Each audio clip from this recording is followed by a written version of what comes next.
Bonjour Internet! Et oui, c'est la partie numéro 2 de notre spécial sur les opinions impopulaires. Alors, on va réagir aux opinions controversées que vous nous avez envoyées. C'est du gros stock, ça brasse, hein? Les hot takes, la première... ça a été tellement le fun d'enregistrer le premier épisode. J'ai zone out, c'est juste, je pensais que c'était des hot wings qu'on allait manger. Vous m'avez dit, venez, on va aller dans le studio, c'est des hot wings qu'on fait. Hot Wheels! OK! Mais oui, ça a été tellement plaisant d'en parler, puis... Comme Pierre-Louis disait, il y a eu énormément de commentaires sur les commentaires. Ça a fait beaucoup de discussions. Puis je pense qu'on en a fait 6 dans le dernier épisode, fait que je suis content qu'on en fasse d'autres. Exact. Puis là, ben, c'est sûr que si vous laissez des commentaires sur des opinions controversées dans le respect toujours, on ne peut pas bâcher sur personne. Fait que vous pouvez le faire dans les commentaires. On va lire, discuter, puis peut-être même faire d'autres épisodes spéciaux comme ça. Mais là, sinon, vous autres, ça va bien? Qu'est-ce qui est arrivé depuis la dernière fois? Mon jardin grandit tellement vite. J'avais des semis. Ton jardin derrière? Oui. Parce que ton jardin devant, il... Là, il rit. C'est parce que j'ai tout enlevé il y a 1 semaine et demie, mon gazon, et j'ai planté du trèfle. Mais il a fait très, très beau. Et à toutes les années, j'arrose à tous les jours. Puis ça me fait vraiment chier parce que ça va pas plus vite. Puis je vois des fois la ville qui fait juste ensemencer puis crisser son camp. Puis que 6 mois plus tard, c'est juste écœurant. Fait que j'ai fait, je m'entorche, je laisse la nature aller. Fait que en avant, ça commence à pousser lentement mais sûrement. Mais en arrière, mes tomates vont bon train, mes concombres aussi, sans oublier ma laitue et mes oignons verts. T'as pas de petites pousses, là? T'as pas des épices ou des affaires de même? Ben, j'ai du basilic puis de la menthe. C'est ça que je voulais savoir. Ah oui, j'ai du basilic, ça. Mais ça, j'en ai toujours plus. Parce qu'à chaque année, je la botte assez rapidement. Okay. Je suis un gros gars de basilic, moi. Je suis vraiment un fan de basilic. C'est un charmeur de serpent. Le basilic. Oh, OK. OK, Je suis déjà tanné. Pour vrai, moi, je pensais vraiment que c'était des hot wings. Je pensais vraiment que c'était des hot wings. Je suis un peu déçu. Ben, cool. Je suis content de savoir que les tomates vont bien. Ben, à un moment donné, je pense qu'il faut se dire la vérité. Il faut aussi voir que la nature, des fois, prend le dessus. Mais ici, c'est moi qui ai pris le dessus sur la nature. Les tomates s'en viennent. Ah, ça, c'est bon. On va partir un épisode de débat controversé. Il n'y a rien de mieux qu'une bonne discussion de laitier. Oui. Bon. Toi, Doyon, qu'est-ce qui est arrivé depuis la dernière fois qu'on s'est vu? J'ai sorti un sujet parce qu'il n'y a pas grand-chose, en fait. Mais j'ai fini le dernier épisode en disant que j'ai joué à un jeu vidéo en fin de semaine. Puis, c'est ça, j'ai joué peut-être une dizaine d'heures à Psychonauts 2. Psychonauts. Donc, ça vous dit quelque chose? T'as-tu joué, Raph? J'ai pas joué aux 2, j'ai joué au premier. Tu as joué au premier? T'as-tu fini le premier? Non, parce que non, je l'ai commencé. Mais c'est toi qui me l'as vendu, j'ai vraiment... C'est excellent. Moi, j'aime beaucoup. J'ai commencé ça, puis après ça, il y a Elden Ring qui est sorti. Ah ouais, mais tu devrais vraiment t'y remettre parce que oui. C'est un jeu, ça reste quand même familial, mais dans les sujets traités, c'est extraordinaire. C'est un jeu de l'équipe de Double Fine, donc Tim Schafer, qui a fait... toutes les point-and-click des années 90, là, tous les meilleurs jeux de... Tentacle? Oui, Days of the Tentacle, c'est lui. Ah ouais? Ouais. Le Monkey Island aussi, c'est lui également. Et là, c'est un jeu qui est plutôt un platformer, fait qu'un jeu familial où est-ce qu'on joue un Psychonauts, donc un genre d'enfant qui est psychique. Oui, il rentre dans les... Oui, c'est ça le pouvoir, c'est qu'il rentre dans les têtes des personnes. Il est comme dans un camp de jour dans le premier. Dans un camp de jour, puis ces animateurs de camp de jour prennent des petites portes qu'ils mettent sur la tête des personnes qui ont des troubles psychologiques, puis ils peuvent rentrer dans les têtes, essayer de régler les problèmes des gens. C'est vraiment chouette, et le 2 va beaucoup plus loin et beaucoup plus profond dans les messages qui sont apportés, puis il y a des belles histoires qui sont racontées, mais c'est aussi super léger en même temps. Fait que tu joues à un level que t'es comme « Ah, c'est beau, c'est années 70, un peu Beatles, un peu l'animation de Yellow Submarine, mettons. » Mais tu te rends compte que ça parle aussi de crise d'anxiété, crise de panique, puis de dépersonnalisation. Fait que t'es comme... Ah, wow. Il y a vraiment de la... C'est vraiment chouette, puis c'est vraiment apporté... Mais ça leur a pris quoi, 8 ans à faire le deuxième? Ça leur a pris beaucoup de temps. Il y a beaucoup de... c'est tout le temps très long, les jeux de Double Fine. Là. Puis au vu de l'échec du... tu sais, il avait fait un sociofinancement pour faire un jeu, et là, le nom m'échappe, mais il l'avait fait en 2 parties. Puis c'est un jeu où est-ce que tu jouais d'un côté, puis après ça, tu jouais de l'autre côté. En tout cas, c'était pas très bon. Ouais. te rappelles de ça? C'était pas très bon. Moi, j'ai joué au premier, puis j'ai comme abandonné pendant que je jouais parce que c'était plate. Mais Psychonauts 2, checker ça, c'est insane. Y a-tu les tunes d'Alice Ferril dedans ou pas pantoute? Parce qu'ils l'ont utilisé pour une pub? Ouais, pour la pub, il y a genre fait 6 tunes pour eux autres, mais je me demandais s'ils étaient dans le jeu en soi. Je ne l'ai pas remarqué. Il y a beaucoup de musique à l'intérieur. I guess so. J'ai pas reconnu sa voix. Donc, si je chantais dans les tunes, je les ai pas entendus. Il y avait des bonnes tunes, mais là, on pouvait le trouver en ligne. Là, maintenant, on peut plus trouver les tunes en ligne. Fait que je trouve ça dommage. OK, puis c'est quoi? C'est sur Steam? Oui, je l'ai acheté sur Steam, puis il est 50% en ce moment sur Steam. Peut-être pas au moment de la sortie de l'épisode, mais c'est pour ça que je l'ai acheté, parce que c'est quand même un jeu à 80 quelques piastres. Je l'ai payé 37,99. Wow. Merci, Doyon. Puis toi, Pierre-Louis? Ben, nous autres, on a commencé avec mon groupe maison de jeux de rôle, une nouvelle campagne. Entre les 2 épisodes-là, Oui, exact. Entre ces 2 épisodes-là, on a eu le temps. Il y a tellement de temps qui est passé. On a commencé une nouvelle campagne de Pathfinder. On est retourné dans du Pathfinder. Parce qu'on avait fait du 5e édition, justement, pendant un bon bout de temps. On avait fait la tombe de l'annihilation au complet pendant la pandémie. Puis on a fait ça, Rime of the Frost Maiden. Mais comme... C'était pas super bon, hein, tu me dis. C'était pas si pire que ça! Mais c'est ça, c'est avec mes amis du secondaire, puis Ben Desiel qui s'est joint par la suite. Puis, c'est ça, Rime of the Frost Maiden, c'est juste que les campagnes de Donjons Dragons 5e édition que Wizard of the Coast produisent sont souvent très décousues. Fait que des fois, c'est un peu frustrant comme maître de jeu. Tu as l'impression qu'il faut que tu fasses du sens avec une série de scènes qui sont pas rattachées ensemble. Mm-hmm. Puis Paizo, la maison d'édition qui font les produits Pathfinder, ont un lot d'Adventure Path qui sont tout le contraire. C'est une histoire continue, sur le long terme, un marathon qui amène des joueurs du niveau 1 à 15. C'est du gros stock, c'est Pathfinder plus de règles. Mais oui, on a commencé Iron Gods, qui est comme un espèce de Far West médiéval, Mad Maxien, où il faut explorer des ruines de vaisseaux spatiaux. Wow! Ouais, c'est comme... Tu le vends bien, en tout cas. Voilà. Ça a l'air vraiment fou. Tous les mots que tu as dit, j'étais comme... J'ai des frissons, là. Ben, je suis curieux de voir comment ça va démarrer. Là, on a fait les personnages, mais c'est ça, on joue avec Ben, fait que... D'accord, on verra. Tous ceux qui nous suivent sur Patreon et qui ont déjà écouté les épisodes du Macu comprennent ce qui se passe présentement. Le pire, c'est que Ben, c'est vraiment le genre de personnalité qui fitterait dans un jeu très, très libre où c'est genre, je vais essayer de me transformer en papillon puis de passer par-dessus les gardes. Puis t'es comme, ah ouais, vas-y, dans System Powered by the Apocalypse, ce serait possible. Mais là, il joue dans Pathfinder où il y a une règle pour absolument chaque situation inimaginable. T'es dans l'eau, tu veux marcher dans le fond de l'eau, il y a une règle pour ça. Tu voles, tu voles avec des ailes, il y a une règle pour ça. Je veux cligner de l'œil gauche. OK, tu lances un dé 20. Parfait. Ton œil gauche, dis-moi donc quelle force t'as. OK, parfait. Divisé par 1.5. Parce qu'il est mis up. Parce que t'es mis up. T'as-tu tes lunettes? OK, bonus de plus 2 de morale. Mais tu sais, Ben, il est comme... Il faut qu'il change de vitesse dans sa tête quand il embarque dans Pathfinder. Fait que je lui souhaite bonne chance. Regarde, c'est quoi son perso?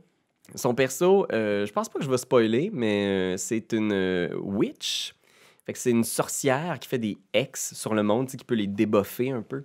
Puis comme on est dans le désert, puis tout ça, moi, j'y ai proposé qu'elle s'appelle Sandwich. Je sais pas. Ça vient de toi un peu. C'est ça. C'est moi qui le bug.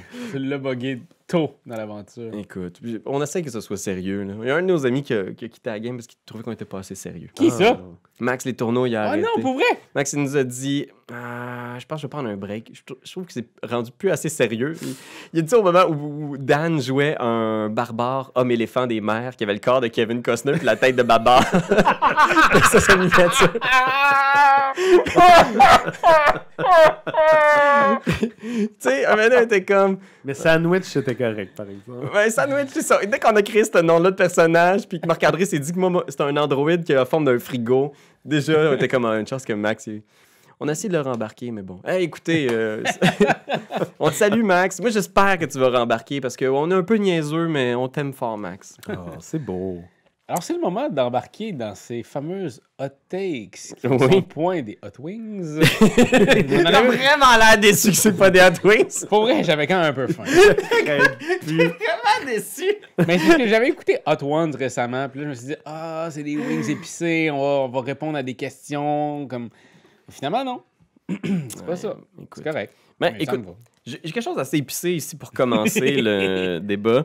C'est Paul Arthur qui commente Je trouve vraiment que Kickstarter est une source de très mauvais jeux. Pour ceux que j'ai essayé, les jeux semblent mal designés, simplement pas finis. Ils créent des hypes où il n'y en a pas pour des jeux qu'ils ne le méritent pas. Ça donne l'impression que les acheteurs sont plus des collectionneurs que de véritables joueurs. Il dit qu'il généralise, il y a sûrement des bons jeux, nanana, mais il y a quand même ce feeling-là. Hey, moi, je trouve qu'il a vraiment raison. Oh, bobo! Ah non, mais sincèrement, on dirait tout le temps que pour moi, il y a comme le jeu Kickstarter. On en a parlé la dernière fois avec les figurines de Daimyo. Pour moi, puis ça, c'est une belle affaire des Kickstarter parce que je pense que Daimyo a commencé sur Kickstarter aussi, là, mais ça se peut que je me trompe là-dessus, mais il me semble que oui. Ça reste que le jeu de base est toujours bien le fun. Pas tout le temps, là, mais... Et à ça, on ramène plein d'affaires. On ramène les unlockables. On ramène... Puis là, tellement d'unlockables... On rajoute, ouais. On rajoute ça. Ouais. On en met de plus en plus que finalement, le jeu est complètement dénaturé à la fin. T'as comme 40 expansions. T'as plein d'affaires. Tu joueras même pas à ces expansions-là. Ou tu vas y jouer, puis ça va juste être... Hey, il fallait vraiment qu'on fasse quelque chose. Fait qu'on a fait de quoi pour pogner 40 000, tu sais. Ouais. Ça, je le retrouve souvent. Puis des fois, 250 000, 300 000, 800 000, là, les Kickstarter, des fois, c'est... Ah oui, c'est intense, là.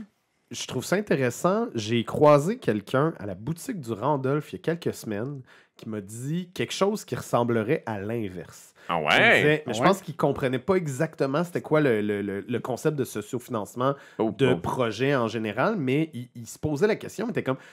Le Kickstarter, c'est pas censé être... Daimyo est un Kickstarter. OK. Je voulais juste dire. Parfait. Kickstarter, c'est pas censé être pour lancer des débuts de projet. C'est pas censé kickstarter des idées qu'on aimerait voir vivre.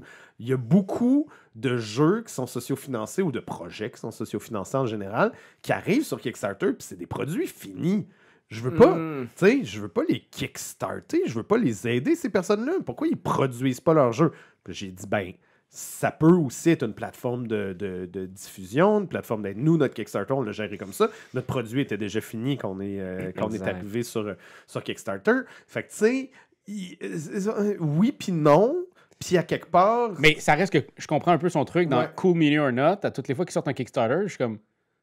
Vous aviez vraiment besoin de sortir un Kickstarter? Mais c'est ça, mais c'est le contraire de ce que ce texte-là dit, parce que tu veux un ou l'autre. Tu veux des jeux bons, testés et approuvés, finaux, qui sont cool, comme beaucoup de jeux de Cool Mini or Not, ou tu veux être une plateforme pour encourager les personnes qui n'ont jamais nécessairement designé de jeu, puis que ça se peut que ce soit pas tant bon, mais que c'est leur premier projet. Je pense que c'est la confusion qu'il y a dans la tête des gens qui participent au Kickstarter. Je pense qu'il y a des gens qui arrivent sur la plateforme puis qui se font dire que c'est comme un magasin, finalement. Tu vas là, tu cliques, puis tu vas voir ton jeu exactement comme sur le truc, puis ça va être parfait, ça va être bon, comme si tu allais dans un magasin. Puis après ça, ils sont déçus que ça arrive plus tard, qu'il y a du redéveloppement, qu'il y a du... Tu sais, moi, j'ai l'impression que, Kickstarter, ça a toujours été ça. C'est un peu un coup de dé. Puis, il me semble que c'est souvent assez clair dans la bannière Kickstarter que c'est, hey, écoute, il y a des risques et des défis reliés à ce Kickstarter-là. C'est pas un magasin. Puis, je pense que c'est ça qui crée beaucoup de confusion. C'est que les gens, des fois, ils backent un projet, puis là, le projet s'effondre, il est annulé, il lève pas, puis les gens sont vraiment fâchés parce qu'ils pensent que c'est un magasin, ils pensent que c'est une précommande d'un truc, mais...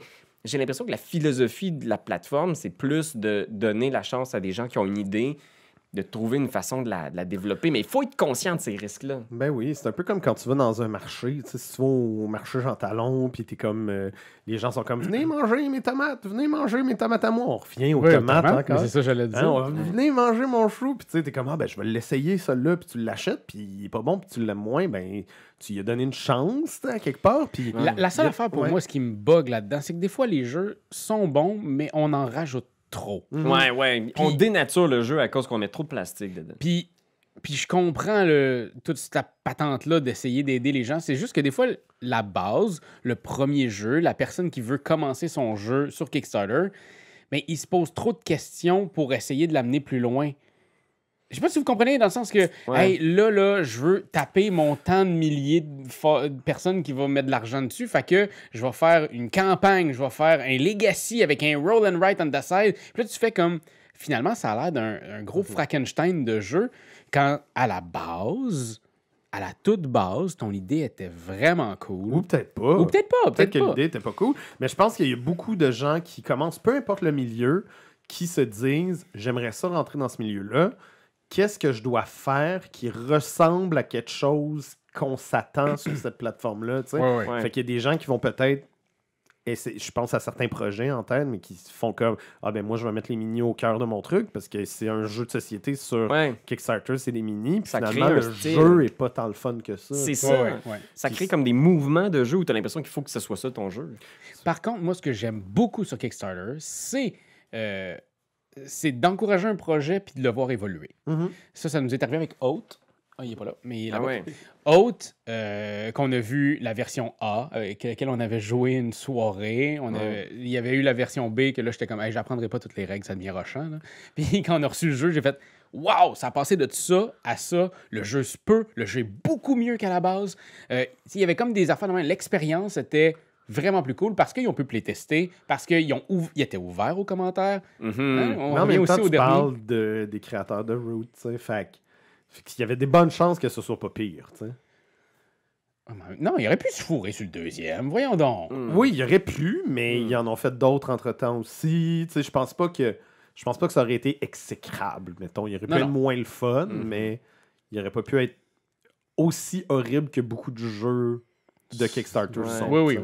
Ben oui, c'est sûr que sur Kickstarter, je pense que c'est ça. Sans généraliser, il y a du bon, il y a du mauvais, puis c'est vraiment la phrase la plus générique que j'ai dit. Des fois, ça va mieux, des fois, ça va Hot takes, on est tiède! Mais je pense qu'il faut vraiment être conscient, par exemple, des défis. Lancez-vous pas dans Kickstarter, autant comme créateur que comme consommateur, en vous imaginant que c'est un magasin. Là, Mais c'est vrai que l'air d'avoir beaucoup de collectionneurs. Parce que moi, gens là, qui disent « j'en attends 45 », je suis comme...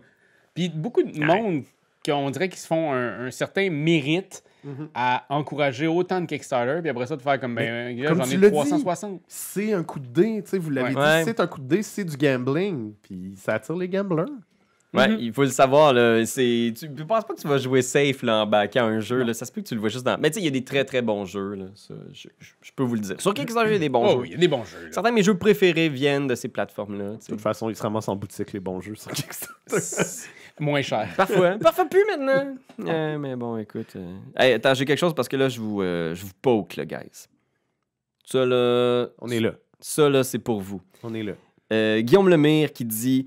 Il y a vraiment trop de chaînes sur YouTube qui oublient les fondamentaux du jeu de plateau et s'amusent à faire des mini-spectacles à chaque vidéo pour engendrer des pouces vers le haut. Ben ça, c'est complètement... Ça vient de nous autres. C'est nous qui avons inventé ça! C'est notre concept! Il faut juste voir de où ça part, tout ça, tu sais, dans le sens que je pense... À chaque place, il y a une façon de faire. T'es-tu d'accord ou t'es pas d'accord? Non, mais dans le sens que... Quand on va à Cannes, on se met pas de l'avant. On fait, des sketchs un peu, mais on met le jeu de l'avant. On met toujours... Mais on va faire un bon show aussi. Oui, mais on se met pas, nous... Ça a été la première affaire qu'on nous a dit après la première année, c'est vous avez jamais mis votre logo à nulle part. Les gens qui vous connaissent pas savaient pas plus vous étiez qui, outre le fait que vous étiez les animateurs du gala. C'est le genre d'affaires qu'on s'est fait dire beaucoup, mais tandis que sur notre chaîne, on parle d'un jeu. Puis la première affaire qu'on pense quand on joue au jeu, c'est tout le temps... Hey, admettons qu'on est comme 3 frigos avec un chapeau. Puis on joue à ce jeu-là, ça fit. C'est zéro sérieux, là. Mais c'est tout le temps pour essayer de montrer la thématique du jeu. Il y a une pensée derrière ça. Mais oui, bien entendu, on est des comédiens et réalisateurs, là, Chris. Moi, mon hot take, ça va être l'inverse, je pense aussi. Moi, je trouve qu'il n'y en a pas assez. Je trouve qu'il n'y en a pas assez. Il n'y en a pas assez. Je trouve que les gens sont Tout le monde sur Internet, ils font la même affaire. Non, c'est pas vrai. Excusez-moi, là, je me suis emporté. Mais c'est vrai qu'il y a plusieurs chaînes YouTube que je trouve qui sont un peu basées sur le même principe, puis sans jugement là-dedans. C'est juste que ça vient de... C'est des gens qui font ça parce qu'ils trippent ces jeux, puis là, ils ont leur matériel à la maison, ils font ça, ils vont en parler avec passion. 80% des chaînes de jeux sont plates en mort. Mais c'est pas que c'est plate, c'est juste que... Ils sont plates. Au final, c'est qu'on parle des jeux toujours de la même façon. Puis même des fois, je nous le donnerais. Oui, on fait des sketchs, on met des perruques, puis je sais que ça fâche le monde parce qu'il y a des gens qui trouvent ça on n'est pas sérieux. Vous avez mis une perruque pour discuter de ce jeu. Je crois que le docteur Knizia serait pas fier de vous, jeunes hommes. Mais tu sais, ça, je m'en crisse à la limite. Là. Le monde, ils peuvent haïr ça qu'on mette des perruques. Écoutez juste pas ce qu'on fait si vous aimez pas qu'on mette des perruques. Moi, j'en cherche une pour le... une chose. Ben, c'est ça. Ça en est pas une, ce que tu c'est tellement drôle parce qu'on a fait beaucoup de comment jouer. Puis un moment donné, je sais pas pourquoi, j'ai fait « Hey, faudrait que je mette une perruque. » Je vais en mettre une. Puis Pierre-Louis a fait « À partir de maintenant, tu portes une perruque aux 3/4 de tes comment jouer. Ça te va trop bien. » Mais c'est vrai, ça, ce que tu dis. Il me semble qu'il manque un petit peu de spectacle quand on parle de jeu. Oui, puis je veux dire, c'est pour s'amuser, là. Hey, Chris, oui, là, c'est le monde fun, ludique. Puis ça, c'est pour tout, tu sais. Je pense que les critiques de cinéma, les critiques de théâtre, les critiques de littérature, je pense que moi, ce qui m'attire vers des critiques de livres aussi, tu sais, sur TikTok, admettons, ou sur des plateformes que je consomme, c'est les personnes qui vont le faire d'une manière ludique, qui vont le faire d'une manière professionnelle, mais distrayante aussi. Je pense qu'ils vont avoir des concepts, qui vont essayer de penser un peu outside the box parce que, ben, c'est pas compliqué. Les personnes qui font pas ça, je les écoute pas parce que ça m'intéresse pas, tu sais. Puis ça dépend de qu'est-ce qui te parle, tu sais. Exact. Ça prend une variété. Ça prend vraiment la place pour tous. Puis, tu sais, je pense que le plus important, là, c'est qu'au final, c'est que ça... Plus important encore que moi, ça me parle. Parce qu'on s'en calisse. Moi, j'aime ça, les affaires funky. J'aime Shut Up and Sit Down parce que je les trouve drôles. Mais c'est pas important que ça me plaise à moi. Je pense que ce qui est important, c'est que les gens qui font le contenu en ligne le font parce que ça leur ressemble. Oui. Parce que c'est ça qui est important. Parce que si tu t'inventes un personnage, c'est drainant. Tu peux pas le garder sur le long terme. Puis nous, on fait ça. On s'est pas inventé un personnage pour faire plus de views. Regardez nos comptes de views. Tu sais, c'est ça. Là. On revient à ça. On le fait parce que c'est nous, parce que ça nous fait rire, parce que c'est comme ça que notre cerveau fonctionne. Puis effectivement, je pense que ça parle à certaines personnes, ça va déplaire à d'autres. Puis c'est c'est petit guidou. Mais c'est dans n'importe quoi. On fera jamais l'unanimité. Mais je peux le croire aussi. T'sais, si on le prend pas personnel, mettons. Si on le prend de manière YouTube générale, je peux le croire qu'il y a des personnes qui voient une opportunité de faire un show avec ça, qui s'inventent un personnage, qui se brûlent à essayer de faire un spectacle, puis que... C'est juste pas leur vibe. C'est juste pas leur vibe, puis ces personnes-là, ben... Ils vont faire du vélo.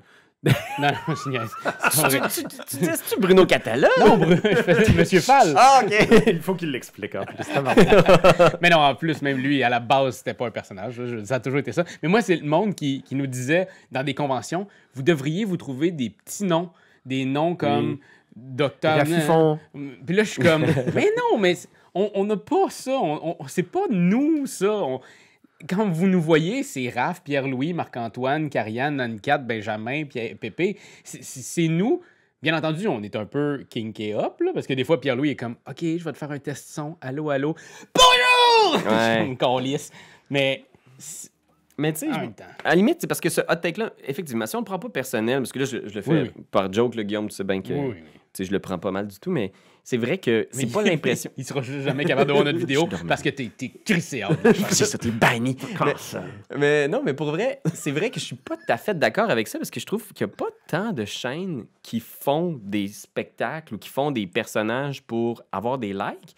J'ai l'impression que la tactique que je vois beaucoup utilisée pour avoir des likes, c'est de plus tomber dans le consensus. Puis ça, je dois avouer que nous-mêmes, des fois, on joue là-dedans, c'est-à-dire parler des jeux dont tout le monde parle, en parler en bien, aller un peu dans le sens de l'opinion qui est déjà majoritaire. Moi, c'est plus ça que j'observe. Ça serait plus mon hot take. Je trouve qu'effectivement, c'est dur des fois d'aller à contrario de l'opinion publique, puis que c'est payant peut-être sur YouTube d'être juste dans... parler de la nouveauté. Tout le monde parle d'Ark Nova. Ben, Chris, il faut faire une vidéo sur Ark Nova. On n'a pas le choix. Tu comprends? C'est ça, moi, qui me dérange plus que les perruques. Les perruques me dérangent pas dans l'absolu. Puis, à l'inverse, moi, je pense aussi, c'est ça, je disais, j'essaie de nuancer un petit peu ce que j'ai dit. J'écoute beaucoup les personnes qui font du spectacle, puis qui font de l'humour, puis qui font des trucs comme ça dans le contexte de jeux de société. Mais je pense que quelqu'un qui se prendrait ultra au sérieux, puis qui serait très mathématique et cartésien par rapport à sa critique, ça pourrait m'intéresser beaucoup aussi. Oui, absolument. J'en écoute des fois des vidéos vraiment trop nichées sur YouTube, surtout dans un contexte où est-ce que je veux faire comment gagner, par exemple, ou des séries un petit peu plus poussées au niveau mathématique puis stratégique. Je serais curieux de voir ça.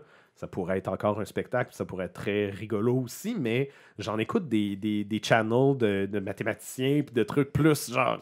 Surtout avec les échecs, là. Oui, aussi. Oui, j'écoute beaucoup de vidéos de gens qui analysent des games de Grand Prix d'échecs, tu sais, puis de trucs comme ça, puis j'en consommerais aussi, mais tu sais, c'est ça, tant que ça s'adresse à quelqu'un. Ouais, puis il faut que ça te parle. Tu sais, mettons, moi, j'ai une chaîne que j'aime beaucoup, a sorti la semaine passée une vidéo où est-ce que la personne est soft. Genre, elle est floue. Ouais, elle est pas beaucoup floue, mais assez floue pour que je l'ai pas regardé la vidéo. OK. J'ai arrêté de la regarder, puis j'adore toutes les vidéos qu'ils font. Là, tu penses que ça s'adresse aux personnes qui font de l'astigmatisme? Exactement. Non. Je fais juste dire que il y a certains, même dans les chaînes qu'on aime, il y a certaines vidéos qui vont moins nous parler par son contenu ou son contenant. Moi, des fois, il y a des chaînes que je suis juste pas capable de regarder parce que le son est mauvais ou parce que la caméra est floue ou est de la merde ou est mal positionnée. Ça me tue, ça. Mais ça reste que ça, c'est parce que j'ai une maladie mentale de la caméra, chose que Doyon a aussi. Pour nous, oui. Pour nous, oui, mais je suis capable d'écouter des vidéos mal colorisées ou un peu glitchy ou... Oui, et ça reste que moi, le son, par exemple, ça, j'ai vraiment de la misère. Si le son est loin, je suis comme, hey, pour vrai, un son de caméra, je suis plus capable. Bon, ben alors, on va continuer. Je décolle! Mais l'important, comme vous l'avez compris, c'est rester vous-même, puis surtout, faites le focus.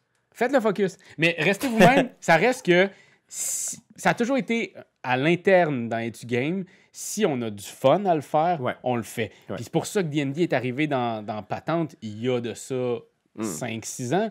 Parce qu'on a fait comme, t'as envie de le faire, faisons-le. Puis comme quand on aime quelque chose, ça parle au monde, ben ça parle aux 500 personnes qui nous regardent nos vidéos. Là.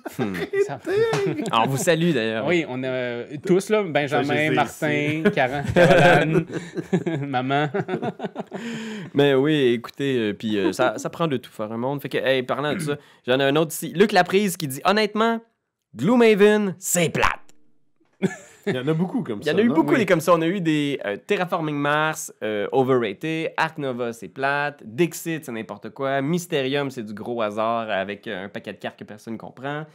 Il y a eu beaucoup de... Tu sais, je paraphrase, là, mais il y a eu... T'as gardé Gloomhaven en premier. Mais vous, est-ce que ça vous dit quelque chose? Est-ce que soit Gloomhaven ou un titre qui se retrouve dans le top 100 BGG? Mais moi, Gloomhaven, là, j'aime mieux jouer une game de D&D avec toi. Ouais, c'est vrai. Fait que t'es pas fan de Gloomhaven. Non, mais ça reste quand même que je comprends le pourquoi. Je sais que ce jeu-là, je trouve pas que c'est du n'importe quoi. Ça s'adresse à du monde. Mais pour moi, j'aime 100 fois mieux faire une game de Donjon Dragon ou de Pathfinder. Moi, je pense qu'il y a...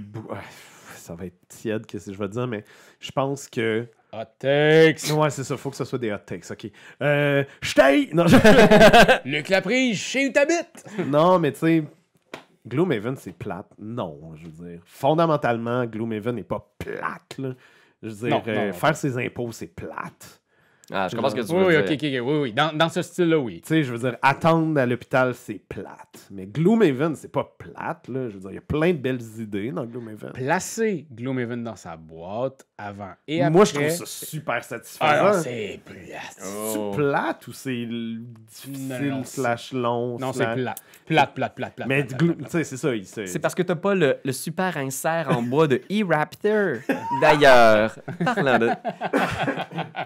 Mais je pense pas, non, je suis pas d'accord avec son point de vue. Surtout que je trouve qu'il y a des belles trouvailles, surtout l'idée de tu choisis quelle action tu prends sur ta carte. Ça, c'est une des mécaniques que j'adore dans les jeux en général.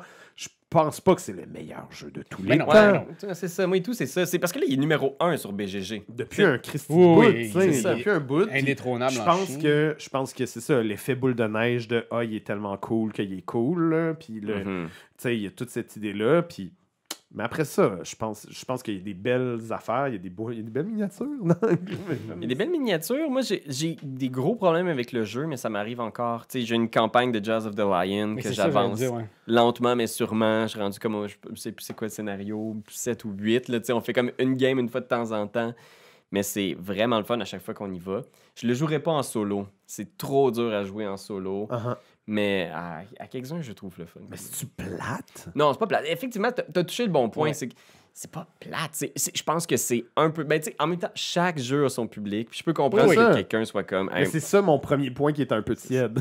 C'était, t'as peut-être pas joué avec les bonnes personnes. Peut-être que... C'est ça. Il y a du bon, en ce moment, c'est pas ton genre de jeu, mais peut-être qu'éventuellement, ça va le devenir. Étais-tu fatigué? Avais-tu bien mangé? Mais overrated, Terraforming Mars. Mettons, on prend ça. C'est overrated. Non, il n'est pas overrated. Moi, je pense que c'est ça l'affaire. C'est que overrated, c'est un point de vue d'un individu qui s'inscrit contre la majorité. Fait que si les gens font « Hey, Le Parrain, c'est pas un bon film », t'es comme genre... Tu peux dire ça. Ça changera pas que c'est quand même, au vu de plusieurs, un des meilleurs films de tous les temps. Et on vient quand même de passer 2 ans de pandémie où le monde disait « Le vaccin, c'est de la merde. » T'as le droit d'avoir ton opinion, mais sérieusement... Mais overrated, c'est-à-dire... C'est comme de poser un jugement sur le rating de tous les humains qui disent « Terraforming Mars, c'est awesome ». Fait que c'est awesome pour beaucoup de gens. Puis après ça, de dire ces gens-là sont caves de trouver ça awesome. Ça, c'est là que je suis comme... Overrated, j'ai du mal avec ce terme-là. Comment dire? Surcoté? Ouais, surcoté. Ouais, mais tu sais, si on disait, OK, le nouveau président des États-Unis, c'est Terraforming Mars, je serais comme, OK, là, on se calme un peu. Là, ça serait surcoté. Non, mais tu sais, je veux dire, il y a pas... J'ai jamais vu de pub sur des abris d'autobus de Terraforming Mars. C'est quoi sa position sur l'avortement, puis est-ce qu'il se présente pour le Parti démocrate? S'il se présente pour le Parti démocrate, ça pourrait être une fucking boîte de jeu. Genre, moi, je voterai pour lui, là, mais écoute, la question n'est pas là. On n'est pas aux États-Unis. Non, on n'est pas aux États-Unis. Hot take. Ouais. OK, j'en ai un autre pour vous. OK, bon. On redescendra pas, là. André Goulouni, qui nous dit « À une époque où nous sommes de plus en plus ouverts à l'autre, des jeux avec le colonialisme comme thème principal, exemple, Mombasa, Africana, Puerto Rico, c'est vraiment dépassé. » Lewis and Clark. Oui. Il y en a plusieurs. Et des classiques. Oui. Il y a plusieurs titres qui sont même éloignés. Les colons de Catane sont devenus Catane. L'idée de la colonisation. C'est quoi le problème? Pourquoi est-ce que tout le monde essaye d'effacer notre passé, doyon? Notre passé. Oh boy. Ben, je veux dire, je pense que c'est un... c'est bizarre que je vais dire, mais tu sais, un peu comme les pirates ou les extraterrestres ou les zombies, des fois, c'est comme...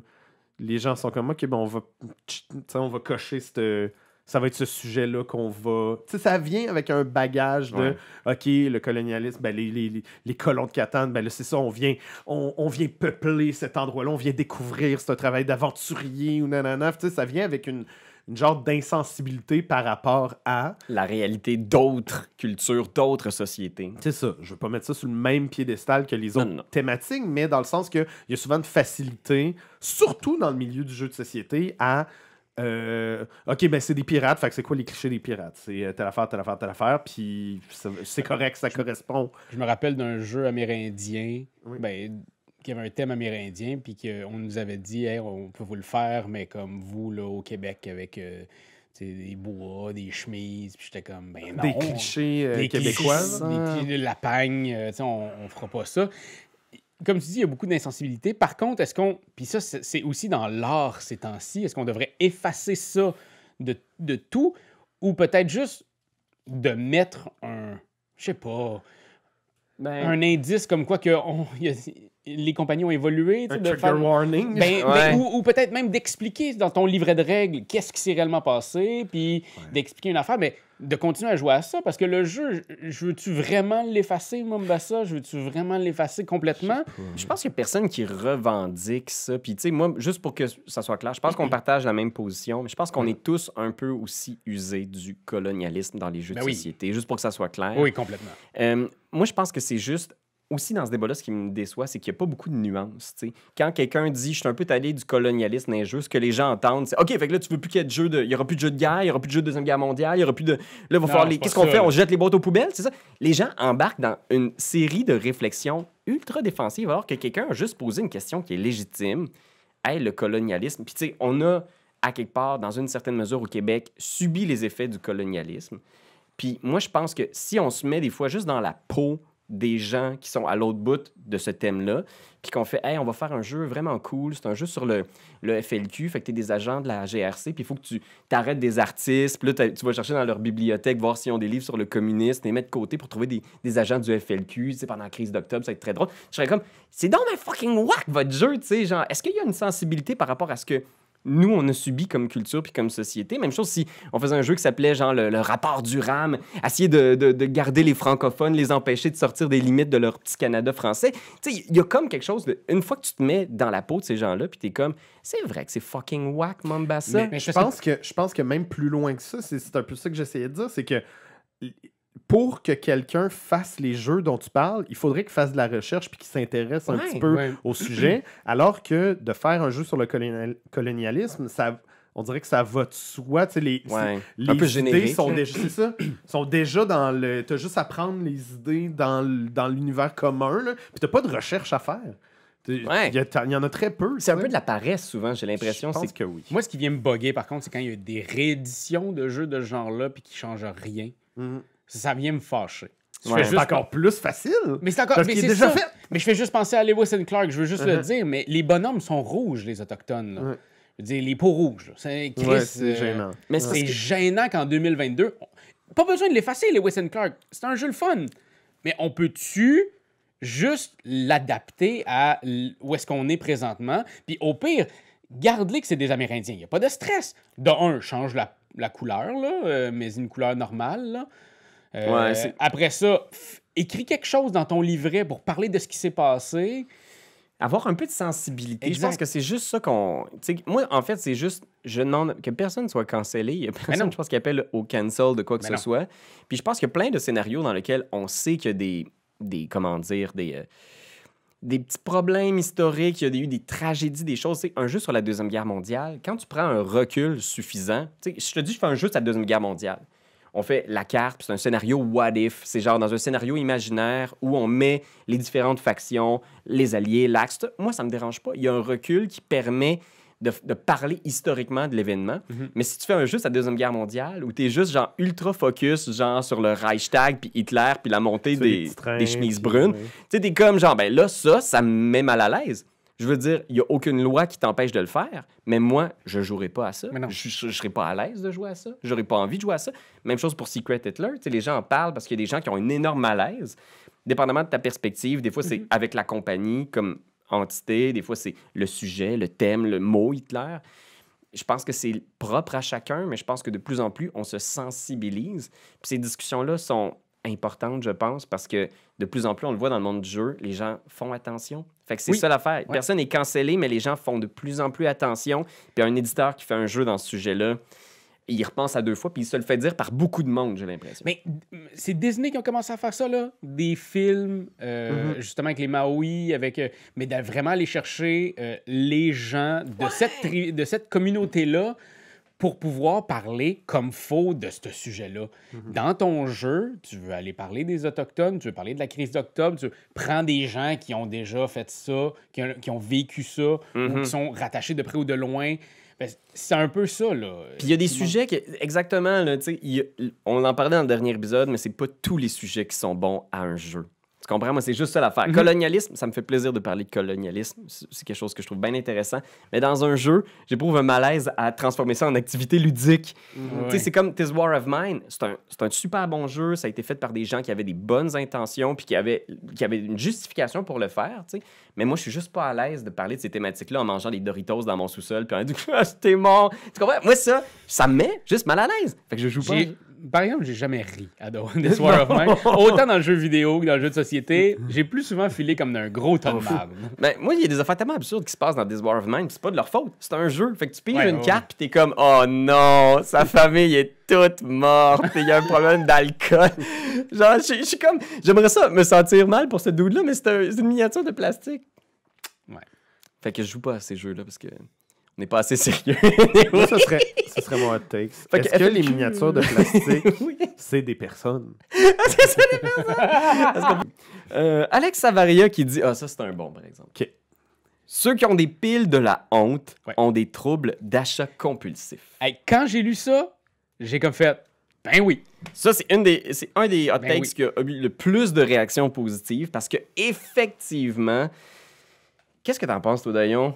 Pile de honte? As-tu une pile de honte? J'ai pas de pile de la honte. J'ai beaucoup de jeux qui pourraient faire une pile de la honte. J'ai pas pris le temps de faire comme, OK, ça, c'est les jeux qu'il va falloir que je joue. Ils sont dispersés un peu partout ici dans le sous-sol. Faut dire que de ton point de vue, vu que tu as été juge de l'Asdor l'année dernière, des jeux, tu en as reçu en s'il vous plaît. Beaucoup. Fait qu'on a joué beaucoup. Mais c'est une bonne question parce que... OK, définissons. Trouble d'achat compulsif. Est-ce que ça se... Je connais pas tant ça, ce trouble-là. Est-ce que ça se... est-ce que c'est par rapport à plein d'affaires? Fait que dans le sens, est-ce que quand tu as un trouble d'achat compulsif, tu as un trouble d'achat compulsif par rapport à ta voiture, par rapport à ton linge, par rapport à plein d'affaires? Parce que... Tu sais, la question, je pense qu'elle pourrait aussi se définir comme est-ce que les gens ils aiment ça jouer à des jeux ou ils aiment plus acheter des boîtes sur Internet puis les recevoir via des paquets chez eux? Ben, peut-être pas les gens en général, mais est-ce que certaines personnes, fort probablement. La pile de la honte est pas un peu symptomatique de ça, de genre, hey, j'ai vraiment le goût de jouer à ce jeu-là, mais visiblement, genre, t'achètes plus de jeux que t'as le goût d'y jouer. Est-ce que ça se peut que l'achat est là où tu tires le plaisir? Parce que des fois, ça veut dire que t'as reçu 2-3 jeux en même temps, puis t'as pas réussi à jouer aux 3 cette fois-là, fait que t'en as mis 2 dans ta pile de la honte, t'en as joué à 1. Le culte de la nouveauté. Moi, j'ai ce problème-là. C'est vraiment le culte de la nouveauté. Moi, j'ai vraiment ce problème-là par rapport aux livres. Il y a beaucoup de livres que j'ai que soit je commence à lire, soit je commence jamais à lire, puis qui sont dans ma bibliothèque, puis que je suis comme, va te lire un jour, toi, et puis je pense pas, finalement. Puis le fait que je l'ai pas acheté cette semaine-ci, mais il y a 3 semaines, ça me tente moins de le lire. Fait que oui, c'est peut-être un trouble de... Je sais pas. Moi, pour les livres, je l'ai réglé en arrêtant d'en acheter puis en allant à la bibliothèque. Ouais. Il faudrait peut-être des grosses bibliothèques de jeux de société. Grosses bibliothèques. Ben, moi, j'ai l'impression que dès que j'achète un jeu, j'ai déjà des projets avec qui je vais jouer et quand. Oui. Tu comprends ce que je veux dire? Moi, c'est un peu ça l'idée, c'est si tu as le goût d'y jouer, c'est sûr que c'est un peu étonnant de se dire, ben pourquoi est-ce que tu trouves pas un moyen d'y jouer? Puis avant de jouer à un autre jeu, pourquoi tu en achètes d'autres? Est-ce que c'est pas finalement juste parce que l'explication simple, c'est le plaisir est plus dans la collection, l'acquisition, l'achat, le petit... Parce qu'on a tous ce rush d'adrénaline-là là, quand on est comme genre... T'ouvres le paquet d'Amazon, pas d'Amazon, mais de Puro Later qui arrive chez vous. C'est ça, puis t'imagines les moments que tu vas vivre, tu le vois, tu vois la critique, tu vas voir des vidéos YouTube, puis t'es comme genre, oh man, ça va être bon, là. Juste le fait de l'imaginer, ça fait déjà que t'as plus envie de jouer. Tu sais, genre... T'as déjà eu ton rush d'adrénaline de « Ah, il est consommé, mais je l'ai même pas ouvert. » Tu sais, moi, ces festins-là de Kickstarter où est-ce que tu vois quelqu'un qui pose sur une page Facebook jeu de société, là, oh, la pile de genre 10 boîtes de le jeu de base de Massive Darkness avec toutes les extensions, tout le plastique, t'es comme « Oh my God, man, mais ces boîtes-là, c'est du contenu que tu pourrais jouer pendant 10 ans. » Ouais. 10 ans? Mais on sait que ce ne sera pas le seul jeu qui va acheter 10 ans. Mais, tu sais, je veux pas poser de jugement, puis excuse-moi si t'es la personne qui a posté ta photo de Massive Darkness avec tes boîtes, mais tu comprends ce que je veux dire? C'est qu'il y a un peu, probablement, de ça, puis sans jugement, parce que c'est correct, on a tous nos enjeux de... Ben, tantôt, j'en parlais, Psychonaut, j'ai joué, mais j'ai joué à un autre jeu tout de suite après. J'ai pas encore fini Psychonaut, mais j'y ai joué, par exemple. Ben, tu sais, moi, c'est les livres de jeux de rôle, tu vois, j'achète des livres de jeux de rôle, parce que je suis comme, ça va être tellement awesome, c'est tellement un bon jeu de rôle. Puis là, tu le mets, tu l'as, tu le possèdes. Mais c'est tellement compliqué de trouver un jeu de rôle, puis expliquer un jeu de rôle, puis D&D, Pathfinder prennent tout le temps, fait que là, t'as jamais le temps. T'es toujours dans ta campagne régulière. Alice is Missing, faut qu'on se fasse ça, là. On se dit ça, puis Twilight 2000, faut qu'on se fasse une game aussi. Go! Oui. On a peut-être une pile de la honte, finalement. Finalement, mais... Fait que, tu sais, personne ici est innocent. Personne. Non, que celui qui est innocent me lance la première pierre. Mais c'est très, très, très vrai. Puis oui, effectivement, je pense que ça... Elle mon bord, la grosse roche. Ah, tu l'avais? Une immense roche par terre dans le studio. Ah, attends, je vais le montrer. Hein, une belle grosse roche. Fait que voilà, c'était notre roche. Elle s'appelle Betsy. Fait que le prochain hot takes, c'est un hot takes technique, jeu de rôle. Je suis tanné de rouler un D20. Fait que Terraform... Peut-être que c'est un cri à l'aide. Ouais, c'est ça. Peut-être que le gars, il est chez Ben, dans eux le fond- puis il roule un des 20 non-stop. Puis... Ouais, c'est ça. Pogne-toi une application. Il y a des applications, t'as pas besoin de le rouler, t'as juste besoin de taper dessus. Je pense que c'est parce que je sais pas si il fallait le voir. Moi, en tout cas, même que je l'ai interprété là, comme une métaphore de il y a trop de systèmes de jeux de rôle qui utilisent le D20, qui veulent être Donjon Dragon. De jeux de rôle. Mm. Il y en a parce quand même dans les d'autres, jeux, là. puis dans les jeux de société, le D20 n'est pas beaucoup utilisé, en fait. C'est beaucoup plus le D6. C'est une bonne question. Je pense... Ten Candles, c'était des D6. Des D6, il y en a Tiny, beaucoup. c'est des D6. Puis à quelque part aussi, un moment donné, il faut se le dire, il y a une limite dans le nombre de dés possibles. Je veux dire, un système avec des dés 136, c'est plus dur. C'est plus dur. C'est toi qui as essayé de faire un truc avec un D3. Oui, ben oui, c'est encore d'un projet. Il est tanné de rouler des dés. Ben arrête, man. Qu'est-ce que tu veux qu'on Ouais, dise? là, c'est sûr que... Hot take! OK, celui-là, il est soft. Jonathan Leduc qui dit Hey! les crottes de fromage pendant une game de quoi que ce soit, qu'il y a des cartes ou des pièces, je suis même pas game de dire mon opinion tellement c'est un sujet chaud. Fait que, vous en pensez quoi, vous Ben, autres? c'est même un meme, là. Je veux dire, c'est plus... C'est ça. C'est plus une joke que vraiment un problème. Non, je voudrais qu'on en parle pendant 20 minutes. Moi, je vais dire... Passe-moi calice. L'affaire, puis je suis complètement d'accord avec toi, mais on n'achète pas 90% de nos jeux. C'est vrai. Si tu payes 60$ ta boîte, 80$ ta boîte, tu veux peut-être pas que quelqu'un boive une bière à côté de ton jeu puis qu'il fasse un rond de sueur de bière à côté de ta carte que tu viens de payer. Okay. Mais... Des fois, on écoute des films, ma copine et moi, puis elle prend mon écran d'ordi puis elle l'ouvre un petit peu trop. Puis je suis comme... Oh! Puis si l'entend craquer, là... Ouais, c'est ça. c'est exactement ma fille, des fois, c'est sur mon ordinateur. Je suis comme non. Exact. Fait que je comprends. Ceci dit, il y a plein d'autres alternatives à des craquelins moins salissants, effectivement. C'est si bon que ça, des petites crottes de fromage, au final. C'est pas Ben moi, ça me fait chier en fontaine. À la base, j'en prends. Moi, je double down, puis moi, je vais dire... Le monde sont trop précieux avec leur jeu. OK. Moi, je pense que les gens, ils capotent en faisant comme « Ah, il y a un peu de schnitt sur ma carte. » On s'en fout qu'il y ait de la schnitt sur la carte. C'est vrai. Ben, va-t'en dans un pub ludique, à la base, les jeux jouent tout, puis ils ont ben de la schnitt un peu partout dans le jeu. De la bière. Vous avez vu mes boîtes, là, je les ai amenées tantôt, mes jeux de mon top 10. La moitié, ils sont rendus genre bustés out. Parce qu'on a joué avec, on les a joués, on les a vécus, on les a genre... C'est vrai que ça fait partie du trip.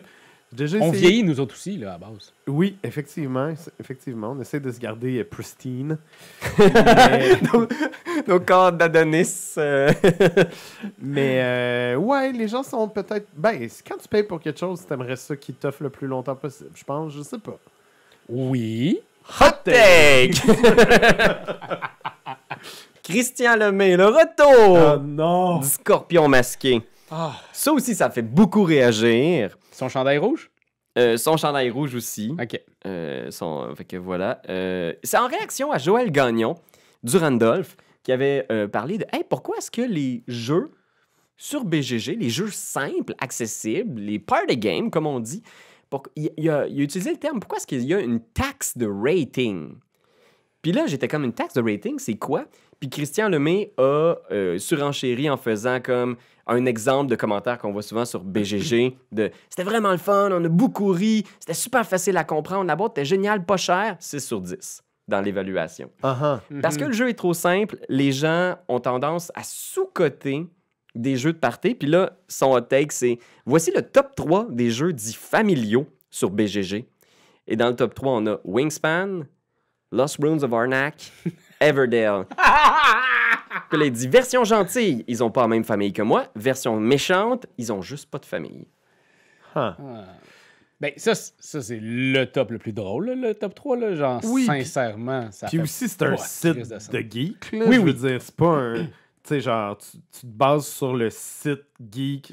Je pense que peut-être qu'on considère un petit peu trop que c'est la mecque des jeux de société. Oui, BGG, t'sais. oui. Ouais, Genre, take sans Chris, ça. Ouais. Pour ceux qui ne savent pas, Board Game Geek, c'est un site Internet qui est une banque de données où tous les jeux inimaginables ont une fiche et les utilisateurs, des passionnés de jeux, peuvent coter les jeux. Et donc, il y a des tops, des meilleurs jeux dans chaque catégorie. Mais il y a beaucoup de gens, ben, comme ça attire les personnes plus férues, ben, ils vont faire des tops un peu comme ça, ridicules. Parce que oui, c'est ridicule. Moi, je trouve que c'est complètement ridicule. Par contre, il existe d'autres pages qui sont plus axées famille, qui vont faire un vrai top famille, qui va avoir du sens, puis qu'après ça, leur top geek qui aura peut-être pas de bon sens. Mais c'est vrai qu'il y a peut-être un biais un peu, même nous-mêmes, à chaque fois que je me dis qu'on fait un top, mettons, pour les jeux d'entrée de gamme, les jeux entrée en matière, les jeux de party, après ça, j'ai toujours comme une espèce de une petite réserve où je me dis, on a peut-être un biais, on comprend un peu mieux les jeux, fait qu'on est capable de dire, Charlatan de Belcastel, tu vas triper, c'est un bon jeu d'entrée de gamme, mais finalement, si je mets ça dans les mains de quelqu'un qui n'a jamais joué, je fais, il y a du fun, là, il comprendra rien. Non, c'est ça. Après ça, tu sais, spécifiquement là-dessus, est-ce que ces 3 jeux-là sont des jeux familiaux? Non, pas du tout. Pas en tout. Zéro. Du tout. C'est ça. Je pense que tu peux pas jouer. Tu sais, c'est tous des jeux que tu vas jouer avec. J'ai joué avec mon beau-frère, d'ailleurs. Oui? Au 3? Wingspan, Narak. Oui. Ah ouais! Mais mon beau-frère, il est de la famille. Ah oui, il aime les jeux. Plus maintenant. On te salue. Mais ouais, ce qui est dur là-dedans, c'est que même, tu vois, j'ai un prof à l'école justement qui est venu me voir en faisant comme « Hey, j'avais acheté un jeu parce que je voulais jouer avec mon fils. » Il y a full des bonnes critiques. Puis c'est vrai, il y a des bonnes critiques partout. Puis des gens, des fois, qui s'emportent puis qui font « C'est super simple, c'est coloré, c'est beau. » C'était Wingspan. Il a acheté Wingspan pour son gars de 10-12 ans. Jamais pu jouer. Non, ben c'est ça, c'est des gens mal informés. Puis là, c'est une critique d'une personne que c'est ça sa job dans la vie. T'sais, il fait beaucoup de jeux qui s'adressent à la famille. T'sais, il a fait dans les meilleurs jeux qui s'adressent à la famille. Fait que c'est sûr que... Puis ça nous ramène à la question la tax rating sur BGG. Oui. Les jeux simples, les jeux de party, est-ce que, même quand on fait nos tops individuels, des fois, on a un peu honte de faire comme hey, j'ai vraiment aimé Sushigo. Sushigo, c'est un de mes meilleurs jeux. Mais on est quand même pas mal famille. J'ai l'impression que nous autres, on est très party game. On n'est peut-être pas family friendly, mais on est famille. Je vous rappelle notre nouveau jeu qui s'en vient sur Kickstarter, qui s'appelle La Crise. Mais non, c'est vrai que on a, nous, déjà une tendance un petit peu plus grand public. Même si on s'entend que sur YouTube, j'imagine qu'il n'y a pas beaucoup d'enfants de 10 ans qui nous écoutent en ce moment. On les salue. On les salue. Draft, vous faisiez yo. Les jeunes raffolent de draft. Mais oui, c'est vrai que c'est ça qui est poche. On dirait qu'il y a comme une condescendance par rapport au jeu de party. Ouais. En fait. The Mind, l'exemple que The Mind a gagné l'As d'or, le monde capotait en faisant c'est pas un jeu The Mind. C'est comme, ben, man, The Mind, c'est bon, là. Oui, c'est une expérience, mais. Ouais, j'ai l'impression que les jeux de party, ils ont une taxe. Si c'est ça, le texte, je suis complètement d'accord avec ça. Sur BGG, oui. Mais je suis pas d'accord avec la taxe. Moi, je vous taxerais pas les jeux. Ouais, ben c'est ça. C'est même des fois, tu sais, c'est de... En tout cas, peut-être que je tire la note... c'est ça l'expression? Hein, tirer la note trop en si bémol. Tire. Mais tu sais, des fois, c'est ça. On met dans le même panier des jeux plus gamers, puis là, il y a, tu sais... Après ça, des jeux qui sont de même, qui compétitionnent avec d'autres jeux qui sont plus des jeux plus complexes et complets. Tu sais, c'est pas facile, là. Mettre ça à la même liste de même, puis Terraforming Mars, puis Everdell, puis Azul, puis Pandémie, puis tu sais, genre, c'est tellement des expériences variées que je pense qu'il faut embrasser ça un peu. Puis ce que je veux dire là-dedans, c'est que BGG, mais c'est pas... Ils ont pas... Tu sais, c'est pas... Comment dire? Ils n'ont pas le dernier mot, tu sais. Non, Ils n'ont pas le dernier mot sur c'est quoi la vérité absolue sur c'est quoi un bon jeu. Fait qu'effectivement, si tu es une famille, puis tu cherches des jeux de famille, puis tu te bases sur le top BGG famille pour l'avoir, ben t'es pas à la bonne place. Non, va dans le truc, là, pas revu et corrigé. Plateau Marmot? Oui, aussi. Oui, aussi, mais tu sais, au Québec, là, il y a des prix, là... Protégez-vous? Le Protégez-vous. Il y a beaucoup de critiques sur le Protégez-vous en disant « Hey, ça, c'est des jeux, c'est tout le temps les mêmes. » Puis là, je suis comme... En même temps, c'est des jeux pour la famille. Le monde qui critique vont justement jouer à Wingspan, tu sais. Fait qu'allez voir des magazines comme ça, Plateau Marmot, Protégez-vous. Ça, c'est des trucs vraiment d'entrée de gamme dans les jeux de... Mais effectivement, s'il y a des plateformes comme BGG, est-ce que BGG pourrait être plus juste par rapport à cette variété-là dont on parle. C'est rushant à l'interne. Oui, il faudrait une grosse équipe. Il faudrait vraiment une grosse équipe qui sait de quoi ils parlent. Puis peut-être que pour la famille, ben, ils ne savent pas tant. T'sais. En fait, c'est parce que c'est les gens qui sont sur BGG qui votent. Fait qu'il faudrait que tu ailles une plateforme qui fait « tu joué », puis c'est quoi avec qui tu as joué. T'sais, ça devient rushant de faire ça. Écoute, ton vote est éligible ou non? on va penser à ça, Internet, mais effectivement, achetez pas Wingspan à votre enfant de 7 ans. Non. Achetez plutôt Gloomhaven. Oui, voilà, c'est le meilleur. C'est le meilleur. Fait que Hélène Vigneault ici qui nous dit pourquoi les Français trippent tant sur les titres de jeux en anglais? Ça, là, moi j'ai l'impression, là. C'est international effect. Puis il y a aussi le truc que, genre, le fameux. US, ça fait gros, ça fait big, ça fait mon jeu est partout, ça fait. Puis là, t'as un jeu qui s'appelle. Flashback. Ça, c'est québécois en plus, là. Mais tu sais. À moitié. Ouais, c'était cool. Je sais pas si ça sauve des frais de tu fais juste une boîte avec le titre puis à l'intérieur tu mets le livret en différentes langues. Je pense que c'est un frais de communication en fait. Peut-être. C'est que quand tu parles d'un jeu, tu sais, si tu parles de Azul, ben tu t'en parles dans peu importe quelle langue, tu vas toujours parler de Azul. Dixit, même affaire. Tu sais, tantôt on parlait de le truc des feuilles là. Le murmure des feuilles. Le murmure des feuilles dans notre top de jeux d'été, tu sais, de jeux d'extérieur. Puis en anglais, c'était Strangling Leaves. Rustling Leaves. Puis en allemand, ça va être du Grobentheit et Slivu. Puis dans une autre langue. Tu sais, fait que je pense qu'il y a cette idée. Hey! C'est Vous n'aimez pas mon accent? Non, je sais pas. C'est juste cette idée-là d'avoir le même mot pour parler de la même affaire. Pas que les gens se mélangent en faisant comment on appelle ça?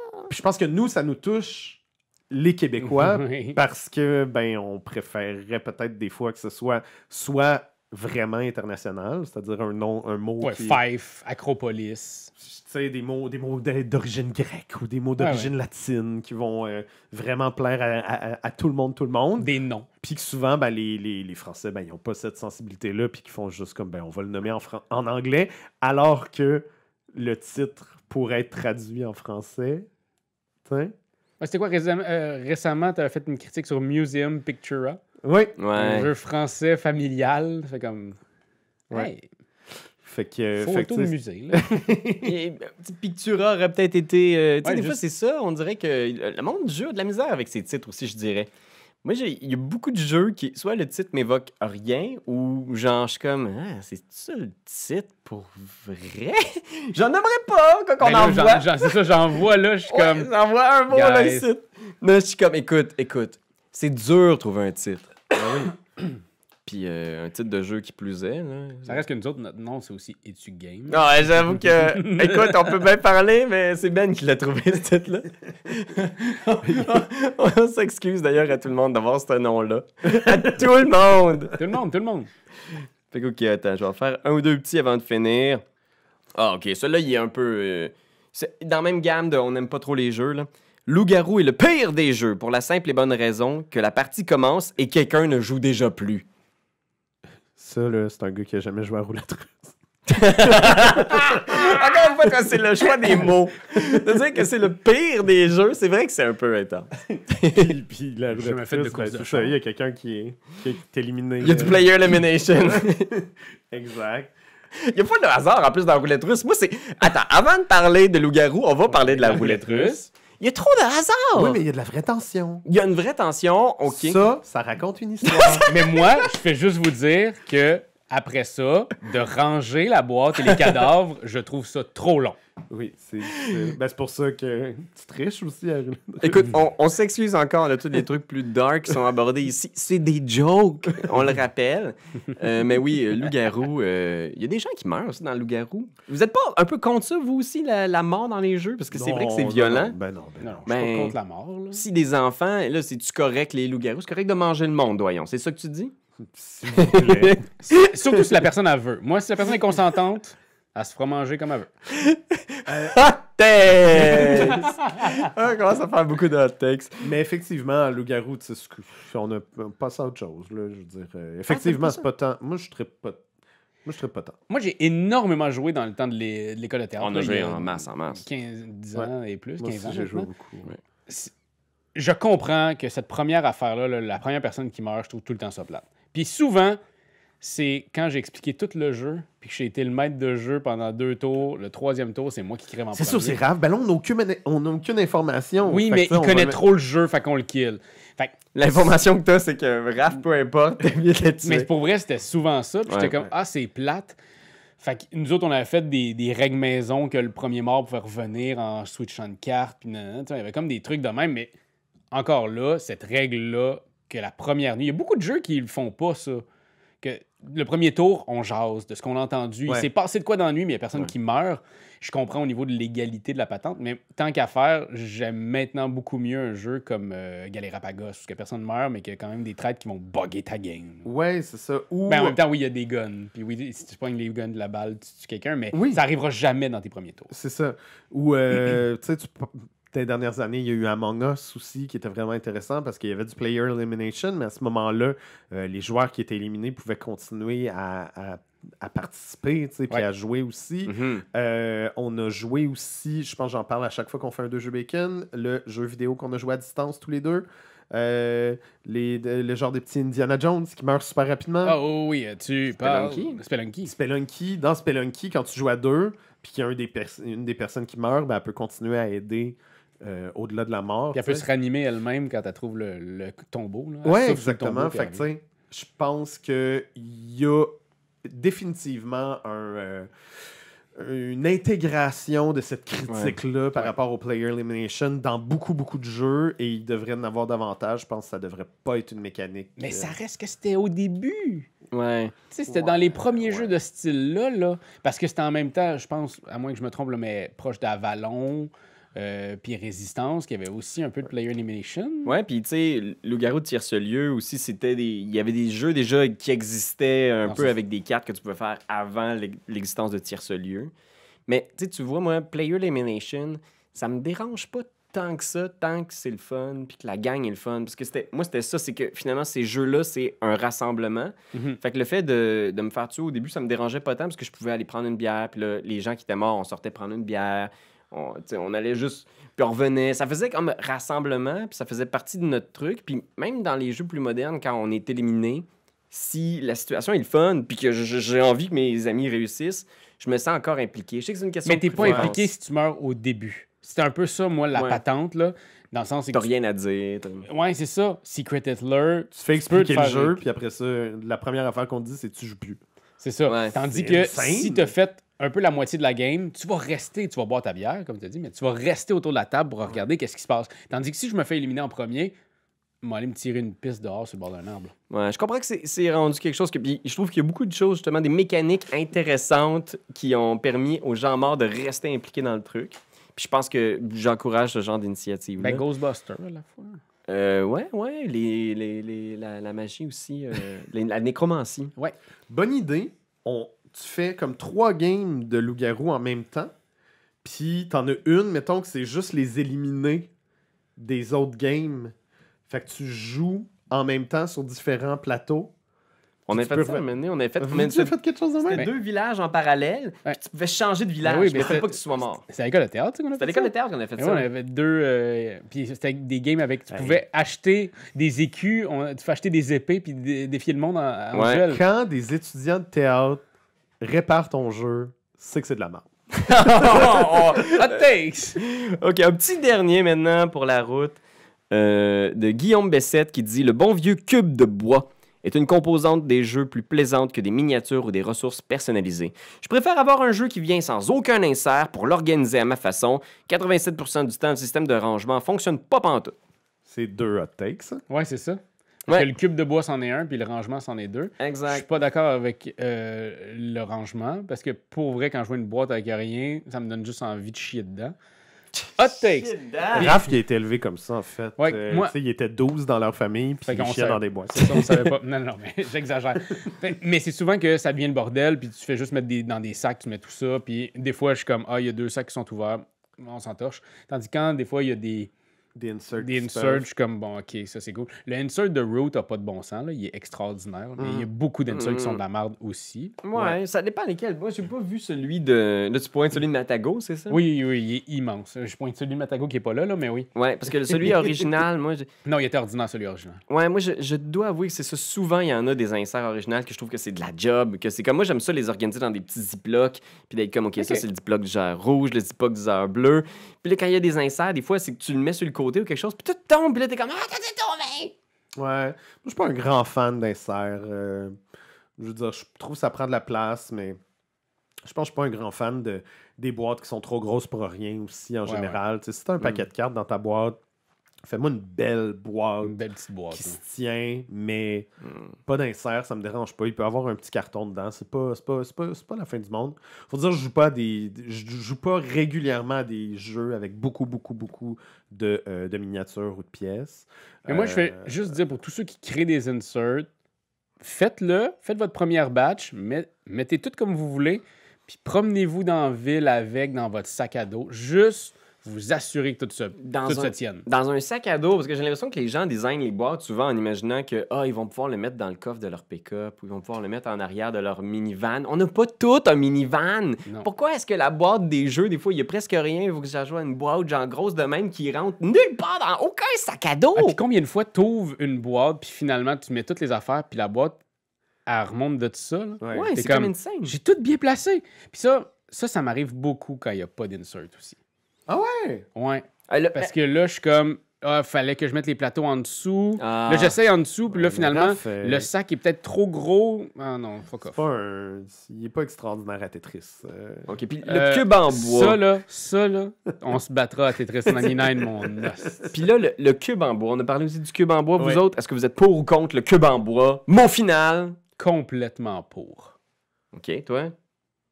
Ça peut être n'importe quelle forme, si ça a rapport avec ton jeu. Oui, mais dans le sens, moi, l'entité en bois, plus qu'une figurine à 100%. Ouais, un beau meeple, ça peut être le fun. Ouais. Un beau meeple. Oui, un beau meeple. Un petit meeple funky. Là. Il y a ça aussi, des meeples en forme de quelque chose. Là. Ouais, ben, Root, justement. Root, des beaux meeples, je veux dire. Cube en bois. Mon opinion sur les cubes en bois. Hot take! Hot take! Vous l'avez entendu ici en premier. Les cubes en bois, c'est dépassé. Selon Marc-Antoine Doyon, jury de l'As d'or. Toujours. C'est lui qui a voté pour The Crew. Ouais. C'est moi. The Crew. Expert. C'est moi. Fait que, écoutez, c'est la fin des... Hey, t'as rien dit, toi, c'est cube en bois. Écoute, c'est ça. Ma pensée, c'est que Cube en bois est tellement controversé que j'ai peur de me mouiller un peu. Fait que, écoutez, c'est ça nos hot takes. On s'entend que, heureusement qu'on a la chance d'envie d'avoir des opinions impopulaires qui s'adressent juste sur des motadines de jeu. On s'entend-tu qu'au final, ça, on sauve pas des vies, là. On s'en fout. C'est ça, on s'en fout. Fait que ayez les opinions que vous voulez, ayez pas peur de les exprimer. Vous allez toujours être le bienvenu, dans le respect, toujours. Fait que merci tout le monde d'avoir commenté. Oui, si vous avez d'autres hot takes, c'est le genre de vidéo qu'on a beaucoup de plaisir à faire. Fait que on serait bien d'en avoir d'autres en dessous de la vidéo. Les 300-400 qui regardent la vidéo, là, écrivez en dessous des commentaires. Puis vous pouvez aussi nous les faire livrer à la maison, les hot takes dans une petite boîte. Ils viennent avec une sauce. Pas trop épicé, par exemple, vos hot takes. Non, mais s'il vous plaît, moi, barbecue au miel, j'adore ça. C'est toi de trouver l'épisode de jour du Popoche? Sonne la cloche! Sonne la cloche! On parle de jeu, like-nous, commande, suis-nous! Ouais. Sonne la cloche! Sonne la cloche! Partage à tes amis, partage à ta mamie, ouais. Sonne la cloche! Sonne la cloche! Comment ton ouais, fais le mon kiki! Sonne la cloche! Sonne la cloche! Sonne la cloche comme quand Jésus a sonné à la porte pour aller souper chez Zachée.